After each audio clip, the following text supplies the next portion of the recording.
yummy, so yummy. So yummy. মাশাআল্লাহ, গাছের মধ্যে যে কি পরিমাণ আপেল ধরে আছে, প্রচুর, এত আপেল। আসসালামু আলাইকুম, আশা করি আপনারা সবাই ভালো আছেন। আলহামদুলিল্লাহ আমরা সবাই ভালো আছি। জাপানের ইবারাকি প্রিফেকচারের নর্দার্ন ইবারাকিতে আমরা গিয়েছিলাম আপেল পিকিং করার জন্য। এটা দাইগো সিটিতে কুজি ডিস্ট্রিক্টে অবস্থিত কুরোদা আপেল অর্চার্ড। আর এটাকে জাপানিসে বলে হচ্ছে রিঙ্গো গাড়ি। রিঙ্গো গাড়ি অর্থ হচ্ছে আপেল পিকিং। রিঙ্গো অর্থাৎ হচ্ছে আপেল, আর গাড়ি অর্থ হচ্ছে পিকিং। আপেল বড় হওয়ার জন্য সবচেয়ে উপযুক্ত সময় হচ্ছে অক্টোবর নভেম্বর ইবারাকির এই সাইডটাতে, অর্থাৎ তখন এই সাইডে টেম্পারেচার থেকে 6 থেকে 14-15 ডিগ্রির মতো, আর এই টেম্পারেচারে খুব ভালো আপেল বড় হয়। এর আগেও আমরা দাইগো সিটিতে এসেছিলাম, এখানে আমরা এসেছি, এটার নাম হচ্ছে কুরোদা আপেল অর্চার্ড।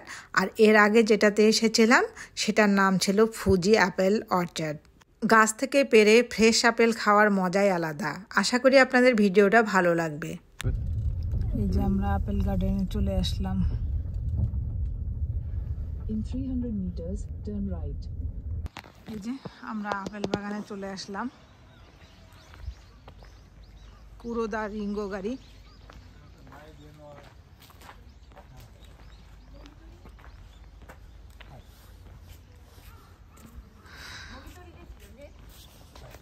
এখানে 1 কেজি আপেল 750 ইয়েন, কিন্তু ট্যাক্স আছে, 800 সামথিং এরকম আসবে। আর পিকিংয়ের জন্য বড়দের জন্য 500 ইয়েন, আর ছোটদের জন্য হচ্ছে 400 ইয়েন। তবে এটা সম্ভবত আমাদেরকে আজকে পেমেন্ট করতে হবে না, কারণ এখন উনি বলল আপেল পিকিং প্রায় শেষের দিকে, সেজন্য তোমাদের কাছ থেকে এটার জন্য টাকা নেব না। আসলে আমাদের তো এখন খাওয়ারও সময় নেই, আমরা আসলাম বেশ দেরিও হয়ে গিয়েছে। আর এদের এটা 3টা পর্যন্তই ওরা হচ্ছে ঢুকতে দেয় বাগানে। এখন যেহেতু শীতকাল, 4:30টায় সন্ধ্যা হয়ে যায়, তো আমরা ফোন করে রিকোয়েস্ট করলাম যে আমরা একটু দূরে আছি, আমরা 3:10-এ এসে এখানে পৌঁছাবো। তো আমরা 3:10-এর 1 মিনিট আগেই 3:09-এ এসে পৌঁছেছি এখানে। দেখি এখন আমরা বাগানে যাচ্ছি। কি সুন্দর আপেলগুলা, ওয়াও, মাশাআল্লাহ। আল্লাহ যে কত কিছু ফল দিয়েছে আমাদেরকে খাওয়ার জন্য, কত সুমিষ্ট, কত ডেলিশিয়াস ফল। এত সুন্দর আপেল বাগানটা।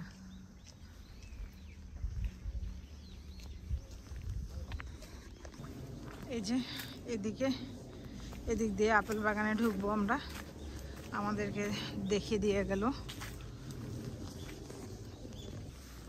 আপেল বাগানটার সামনে কত সুন্দর, এখানেও হচ্ছে ম্যাপেল লিভস।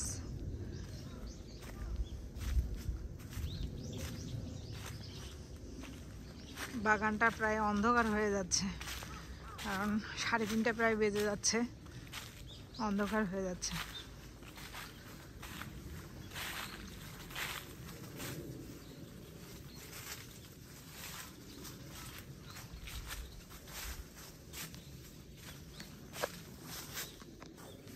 নভেম্বর মাসে আপেল প্রায় শেষের দিকে, আর আজকে নভেম্বর মাসের শেষ দিন।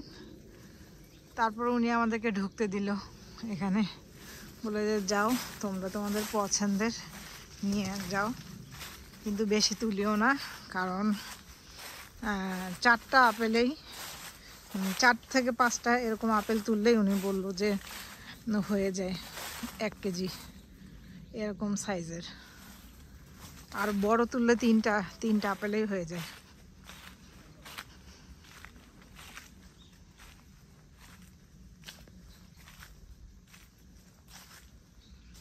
এর আগে আমরা যে আপেল বাগানে গিয়েছিলাম, সেই আপেল বাগানে আপেল গাছে প্রত্যেকটা আপেল গাছের নাম লেখা ছিল, এবং লেখা ছিল কোন আপেল কখন তুলবো, কখন কোন আপেলটা খেতে ভালো লাগে, এবং প্রত্যেকটা আপেলের নাম ছিল। কিন্তু এই আপেল বাগানে এসে তো দেখি সব আপেল গাছ একই রকম দেখা যায়, আর বোঝা যাচ্ছে না কোনটা কোন জাতের। মুতাসিম বাবু, তুমি উপরে কিভাবে উঠলা সোনা? হ্যাঁ, কিভাবে উঠছো? আমরা নিচে ছিলাম, নিচ থেকে ওই দিক দিয়ে ঘুরে এখন এই যে উপরের দিকে আসলাম। উপরেও এরকম প্রচুর আপেল গাছ, বিশাল বড় আপেল বাগান।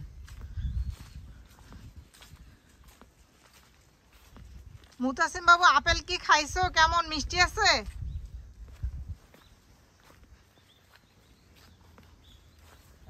মিষ্টি আছে আপেল?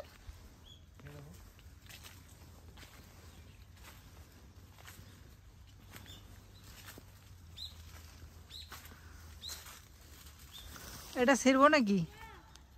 খাবো? সেই মিষ্টি? মিষ্টি আছে? দেখি খেয়ে দেখি।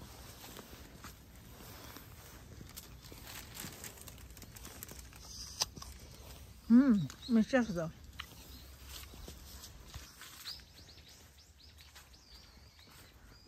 কোথায় গেছো তুমি? এটা দেখবা, এখানকার এই আপেলগুলো বড় বড় আছে। নাও একটা দেখো, একটা ছিঁড়ে দেখো। অনেক সেই বিশাল, সেই বিশাল। এর আগে যেটা গেছিলাম তাই সেটার চেয়েও বড়। এখান থেকে মনে হয় অনেক।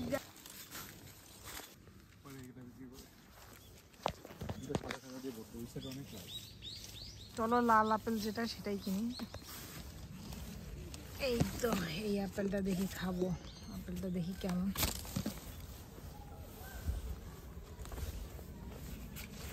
আপেল ধোয়ার উপায় কি? এখানে তো দেখি না কোথাও টিউবওয়েল টিউবওয়েল। খেয়ে দেখি কেমন। ভালো না এটা?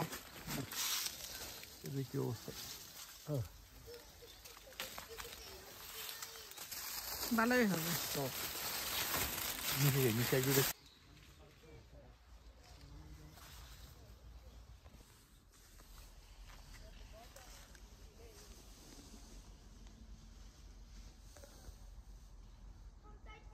আমাদের আপেল তোলা শেষ। আমরা এখন চলে যাচ্ছি কাউন্টারে পেমেন্ট করার জন্য বাগান থেকে, তাই আমরা বের হয়ে যাচ্ছি। তো বের হতে হতে দেখলাম এখানে লেখা আরিগাতো গোজাইমাস্তা পুরোদা রিঙ্গোয়েন। এটা মনে হয় আপেল বাগানের মালিকের বাড়ি হয়তো বা, কারণ এখানে আর কোনো আশেপাশে বাড়ি নেই। আর এখানে প্রচুর গাড়ি পার্কিংয়ের জায়গা, অনেক গাড়ি আসছে এখানে। যে মুতাসিম বাবু আর ওর বাবা চলে গেল ওদের অফিস রুমে। এখন ওজন দিয়ে টাকা পেমেন্ট করতে হবে। আর আমাদের এখানে আপেল খাওয়া ফ্রি ছিল, কিন্তু আমরা তো একটার বেশি, আমি একটা আর মুতাসিমের বাবা একটা। মুতাসিম তো কোনো আপেলে খেলো না। আপেল মেপে দেখা গেল প্রায় 4 কেজির মতো হয়েছে। আর আমাদের পেমেন্ট করতে হয়েছিল 3000 ইয়েনের উপর। আপেল পিকিং করার পরে কেউ এখানে বসে খেতে চাইলে খেতে পারবে। এখানে খাওয়ার জন্য সুন্দর টেবিলের ব্যবস্থা। আর ওই সাইডে পানি খাওয়া যাবে, পানির ব্যবস্থাও আছে। এদিকে হয়তো আরও কিছু পাওয়া যায় জানি না। আর প্লেট এরাই দিয়ে এখান থেকে সব। আশা করি আপনাদের আপেল গার্ডেনের ভিডিওটি ভালো লেগেছে। আর সন্ধ্যাও হয়ে যাচ্ছে অলরেডি, তাই আমরা বাসার উদ্দেশ্যে রওনা দিয়ে দিলাম। এরপরের ভিডিওতে আপনারা দেখতে পারবেন নর্দার্ন ইবারাকির আরেকটা জায়গাতে আমরা গিয়েছিলাম, সেটা হচ্ছে তাকাহাগিরিতে। আর এখানে হানানুকি গোর্স নামে একটা জায়গা আছে। এটা দেখতে এতটাই সুন্দর কি বলবো। চারদিকে ম্যাপল লিভসের ছড়াছড়ি, আর সবগুলোর কালার ছিল লাল, হলুদ, কমলা রঙের মতো। এবং এর পাশাপাশি আরও অন্যান্য গাছগুলো অটামে কালার এতটাই সুন্দর ধারণ করেছিল এবং প্রাকৃতিক পরিবেশে এতটাই সুন্দর লাগছিল সব কিছু মিলে। এবং ব্রিজের মাঝখান দিয়ে যখন আমরা হেঁটে যাচ্ছিলাম, চারপাশ যখন দেখছিলাম পাহাড়ের সাইডে গাছগুলো, খুবই খুবই ভালো লাগছিল। এবং সাথে ঝর্ণার পানি পড়ার সাউন্ড, এটাও এতটাই মানে ভালো লাগছিল আর কি বলবো। আসলে ভিডিওতে কতটুকু ফুটে তোলা সম্ভব আমার জানা নেই। তো আশা করি পরবর্তী ভিডিওটা আপনারা দেখবেন। আজকে এখান পর্যন্তই। আল্লাহ হাফেজ।